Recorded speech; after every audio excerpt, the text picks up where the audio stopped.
వయసులో నేను పెళ్లి చేసుకుంటే నా కుటుంబం కానీ, అలానే ఈ సొసైటీ కానీ నన్ను యాక్సెప్ట్ చేస్తుందా? అంటూ సుమంత్ గారు ప్రశ్నించిన ప్రశ్నకు గాను నెటిజన్లు రిప్లై చేస్తూ ఏ వయసైతే ఏమైంది? మీకొక తోడు కావాలి కదా సార్! పెళ్లి చేసుకోండి అంటూ కామెంట్స్ చేస్తున్నారు.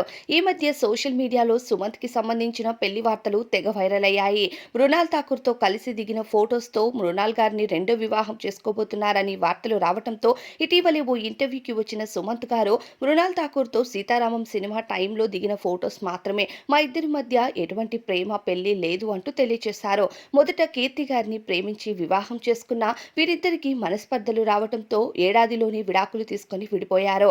ఆ తరువాత నటి కమల్ని ముఖర్జీ గారితో డేటింగ్ చేస్తున్నారు అనే వార్తలు సోషల్ మీడియాలో తెగ వైరల్ అయిన కమల్ని ముఖర్జీ గారితో కూడా బ్రేకప్ జరిగిన తరువాత సుమంత్ గారు ఒంటరిగానే ఉంటున్నారు. పూర్తిగా సినిమాలపైన ఫోకస్ చేసి ఈ మధ్య సీతారామం సినిమాతో తన సెకండ్ ఇన్నింగ్స్‌ని స్టార్ట్ చేసి వరుస సినిమాలతో ముందుకు వెళ్తున్నారు. ఈ టైంలో పెళ్లి కోసం వచ్చిన వార్తలపై స్పందిస్తూ ఈ వయసులో నా పెళ్లిని కుటుంబం కానీ, సొసైటీ కానీ యాక్సెప్ట్ చేయదు అంటున్నారు. మరి దీనిపై అభిప్రాయం కామెంట్స్‌లో చెప్పండి.